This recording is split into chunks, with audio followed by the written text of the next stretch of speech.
Évoquer ensemble la logistique des vaccins, de l'industriel jusqu'au patient. Et donc en tant que pharmacien militaire, nous allons nous axer plus particulièrement à vous décrire la chaîne logistique que nous mettrons en œuvre dans les armées au quotidien.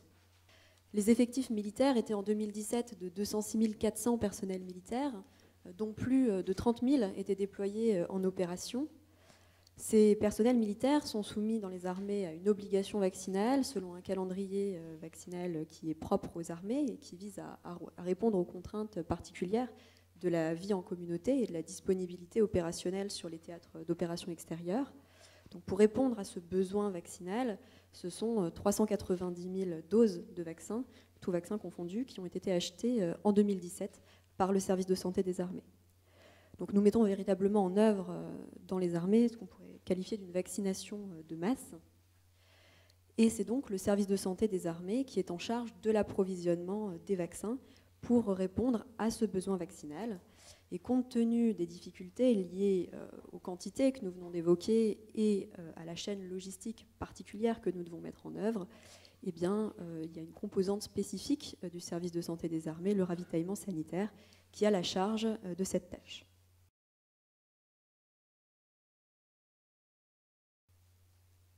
Sera donc de vous présenter le fonctionnement du ravitaillement sanitaire au sein du service de santé. Donc, il peut s'envisager en 4 étapes avec une phase d'approvisionnement auprès des industriels qui ensuite, donc, les vaccins seront réceptionnés et stockés dans les plateformes logistiques. Ces plateformes logistiques seront amenées à distribuer les vaccins chez les bénéficiaires qu'on appellera ici clients, en métropole et à l'étranger, pour in fine en fait pouvoir vacciner le patient, mais plutôt donc du coup le sujet sain et les militaires selon les bonnes pratiques. De toute façon à l'approvisionnement. Donc l'approvisionnement commence par l'élaboration d'une stratégie vaccinale qui sera appliquée à l'ensemble des militaires.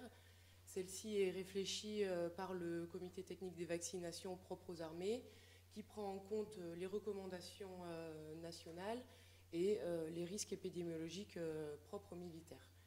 Et donc la direction centrale identifie les vaccins qui doivent être détenus et approvisionnés de façon centralisée par la DAPSA située à Orléans, donc qui est la direction des approvisionnements en produits de santé des armées, donc via son bureau achat qui réalise les procédures d'achat formalisées afin de contractualiser avec les industriels cette partie d'approvisionnement. Donc dans les armées, c'est un poste de dépense d'environ 5 millions d'euros annuels.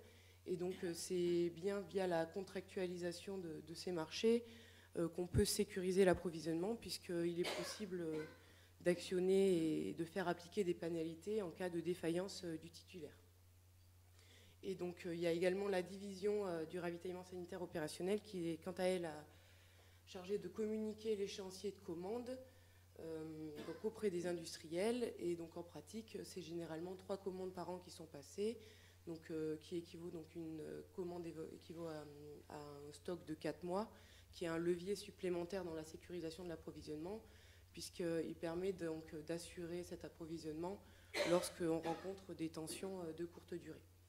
Et donc les commandes sont ensuite réceptionnées donc, chez les 2 plateformes logistiques pharmaceutiques, donc, qui sont les ERSA, les établissements de ravitaillement sanitaire des armées, situés à Marseille et Vitry-le-François-Marolles.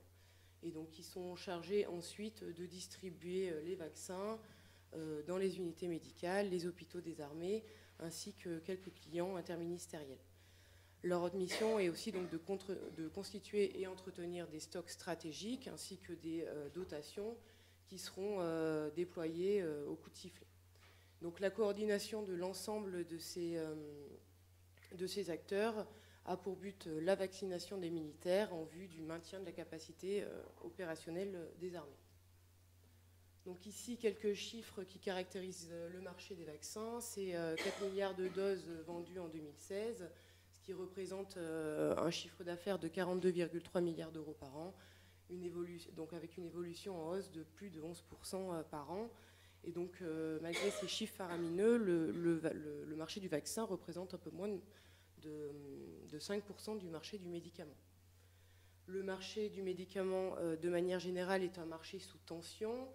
En 2017, la NSM, donc l'Agence du médicament, a enregistré un record de signalement des tensions d'approvisionnement. Et pour les vaccins, un peu moins d'un tiers des vaccins commercialisés ces 3 dernières années ont été soumis à des tensions, selon le portail d'épée rupture mis en place par le Conseil national de l'ordre des pharmaciens. Donc cette prévalence élevée chez les vaccins s'explique par différentes causes. Donc la première, vous l'avez vu, l'outil de production est un processus long, 18 à 24 mois pour produire un vaccin, donc une production qui est sensible et échelonnée de nombreux tests qualité. Et de plus, donc l'impact médiatique étant relativement élevé, les industriels doivent appliquer le principe d'hyperprécaution. Et donc, en dernière cause qui peut expliquer ces tensions d'approvisionnement, aujourd'hui, donc, la rentabilité économique entre également en ligne de compte, puisque, comme vous l'avez vu, donc, les vaccins requièrent des exigences de la biotechnologie pour des prix de vente relativement bas. Donc, c'est dans ce contexte qu'évoluent les acteurs du service de santé pour l'approvisionnement des vaccins, mais tout acteur de santé en France est confronté à ces problématiques. Et donc l'intérêt de cette chaîne logistique, c'est de pouvoir assurer un approvisionnement centralisé en médicaments et matériel médical au profit de l'ensemble des composants du SSA, à savoir les centres médicaux et leurs antennes, ainsi que les 8 hôpitaux d'instruction des armées sur le territoire national, ainsi que les unités médicales opérationnelles situées en Outre-mer et sur les théâtres d'opérations extérieures. Donc cette chaîne logistique présente des capacités d'adaptation en cas de tension. On a vu que le SSA constituait des stocks de sécurité et s'approvisionnait via des contrats. Ensuite, les ERSA sont amenés parfois à contingenter les clients, c'est-à-dire à adapter les livraisons en fonction des priorités du service. Et le CTV a été amené aussi à revoir son calendrier vaccinal dans les armées, suite par exemple en 2017 aux tensions rencontrées chez le vaccin monovalent Angerix-B20. Donc nous allons maintenant évoquer ces étapes suivantes, donc les étapes logistiques de réception et de stockage qui sont assurées au niveau du service de santé des armées dans les établissements de ravitaillement sanitaire des armées, les ERSA, qui sont des établissements pharmaceutiques qui sont donc autorisés et régulièrement inspectés par l'Agence nationale de sécurité du médicament et des produits de santé, la NSM, et donc soumis à des bonnes pratiques de distribution en gros des médicaments, dont la dernière version date de 2014. Ces établissements sont au nombre de 2 qui répondent à une logique de répartition nord-sud. Nous avons l'ERSA de Marseille dans les Bouches-du-Rhône et l'ERSA de Marolles, Vitry-le-François dans la Marne. Ces 2 établissements sont subordonnés à la DAPSA d'Orléans, où se trouve le pharmacien responsable au regard de la NSM. Donc la première étape, c'est la réception donc des vaccins sur l'ERSA. À cette étape sont effectués, comme pour tous les médicaments, des contrôles qualitatifs et quantitatifs, mais nous ajoutons en plus pour les vaccins des contrôles relatifs à la maîtrise de la chaîne du froid, puisque sont responsables du maintien de la chaîne du froid jusqu'à acceptation par l'ERSA les fournisseurs et laboratoires qui nous livrent. Donc à cette étape, nous effectuons des contrôles de température par thermomètre infrarouge et nous comparons cela avec la lecture du logger de température, du traceur de température fourni par le laboratoire. Et donc nous statuons donc à cette étape, soit la température n'est pas conforme et auquel cas le vaccin est refusé et retourné chez le fournisseur, ou alors la température est conforme et il est alors entré en stock à l'ERSA. S'en suivent des étapes de stockage qui se font au niveau de nos chambres froides, qui sont suivies et contrôlées par 2 systèmes parallèles. D'une part, un thermomètre analogique et en parallèle un outil informatique, le logiciel Sirius, qui, grâce à des sondes de température, nous permet de suivre à distance les températures de nos chambres froides et de recevoir un message téléphonique en cas d'excursion de température et donc d'intervenir. Donc vous avez ici donc, la vision de cette zone de stockage et c'est également là, en chambre froide, que seront préparées les commandes de vaccins. Donc, à l'issue de ces étapes de stockage, notre vocation est de distribuer ces vaccins à nos différents clients.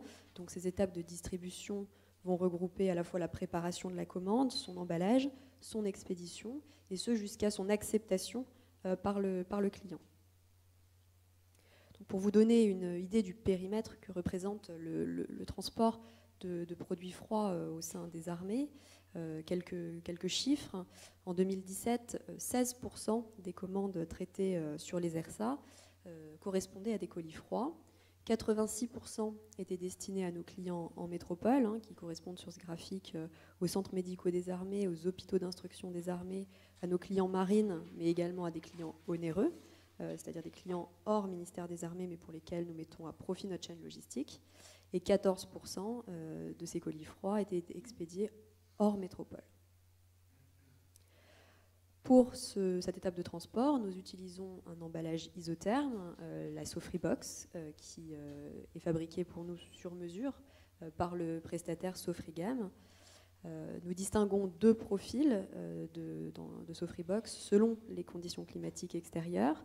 Un profil hiver que nous employons quand les températures sont inférieures à 15 degrés et un profil été pour des températures supérieures à 15 degrés. Et ces Sofribox ont deux autonomies distinctes, une autonomie de 72 heures pour les colis que nous envoyons en métropole et une autonomie de 120 heures pour les colis que nous envoyons hors métropole.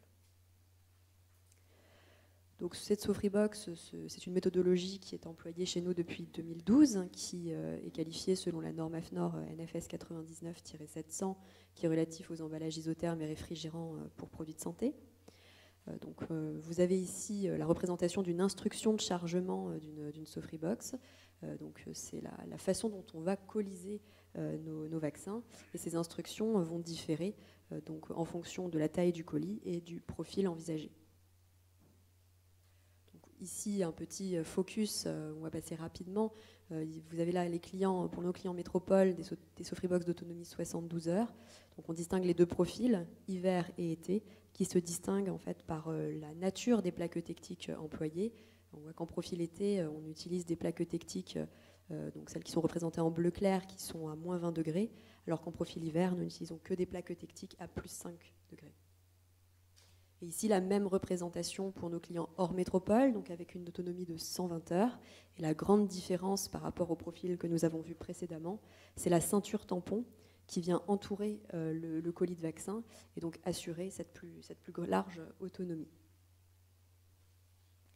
Évidemment, afin que le client puisse statuer sur la bonne conservation et la bonne maîtrise de la chaîne du froid tout au long des étapes de transport, nous associons à chacun de nos colis un logger de température qui est activé en chambre froide 1 heure avant colisage et qui est arrêté par le client à la réception.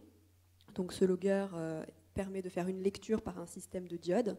En fonction de la diode qui s'allume, on sait si le produit peut être utilisé ou non et si la conservation a été validée ou non. Et pour avoir un rapport plus fin, c'est un logger qui est doté d'un système USB. Donc on peut obtenir un rapport grâce à une acquisition de température toutes les 10 minutes, et ce pendant une durée d'enregistrement maximale de 110 jours. Donc des alarmes de température ont été enregistrées sur ce logger et donc permettent d'assurer cette lecture par le client à réception. Donc maintenant, nous allons aborder les bonnes pratiques appliquées par les professionnels de santé qui sont chargés de la réception, du stockage et, in fine, de l'administration du vaccin. Donc à la réception, les professionnels de santé, ceux qui réceptionnent les colis vérifient donc la bonne température et donc cette vérification est tracée au moyen d'une fiche de liaison qui permet de communiquer donc, entre les clients et l'ERSA. Et en cas de non-conformité, le colis sera mis en quarantaine dans un réfrigérateur avec une réclamation donc, à adresser à la DAPSA sans délai. Pour rappel, donc, il faut sensibiliser les personnes chargées donc, de la réception et du stockage de ces vaccins qui donc, seront dans des réfrigérateurs dédiés et un système de backup devrait être idéalement prévu en cas de panne d'électricité. Une personne est désignée afin de relever les températures et l'archivage de ce relevé est fixé à 10 ans au sein du SSA. Rappeler donc aux professionnels que la congélation peut entraîner des risques de microfailles du flacon ou précipitation du solvant, ou encore le produit dégradé rendrait l'inefficacité du vaccin. Il faut également prendre en compte les règles de conservation avant et après reconstitution pour les vaccins donc, qui nécessitent une reconstitution, avec l'exemple du vaccin contre la fièvre jaune, où après reconstitution, celui-ci doit être administré dans l'heure s'il est conservé à température ambiante, et on peut repousser ce délai à 3 heures si les vaccins sont conservés entre 2 et 8 degrés. Donc à l'aide de pain de glace et de compresses, c'est ce qui a été trouvé au niveau des unités médicales pour pouvoir faire de la vaccination de masse. Donc toujours dans un souci de maintien de la chaîne du froid, donc les responsabilités sont partagées tout au long du circuit logistique. Donc comme on a vu, donc, le pharmacien responsable de l'ADAPSA est responsable du maintien de la chaîne du froid jusqu'à la perception par les clients. Et ensuite, en fonction des établissements, ça sera le pharmacien gérant l'APUI qui sera responsable du stock détenu en hôpital, ou encore le médecin-chef lorsqu'il s'agit de la vaccination dans les unités. Et donc le médecin et personnel paramédical habilité, lui, sera responsable de l'administration, donc selon aussi les bonnes pratiques que l'on retrouve dans le RCP du vaccin, donc les résumés de caractéristiques du produit. Et donc l'application de ces responsabilités nécessite une bonne traçabilité, car il s'agit du seul recours en cas de problème. Donc pour conclure, afin de répondre aux contraintes spécifiques des armées, le SSA met en œuvre une chaîne logistique complète qui assure un maintien de la chaîne du froid à chaque étape, et donc dans le but d'avoir des militaires vaccinés avec un vaccin de qualité qui garantit l'efficacité de cette vaccination. Et donc ce savoir-faire est d'ores et déjà valorisé par le SSA, puisque les ERSA sont amenés à mettre en œuvre leur chaîne logistique pour des clients tels que les centres d'incendie de secours ou des centres hospitaliers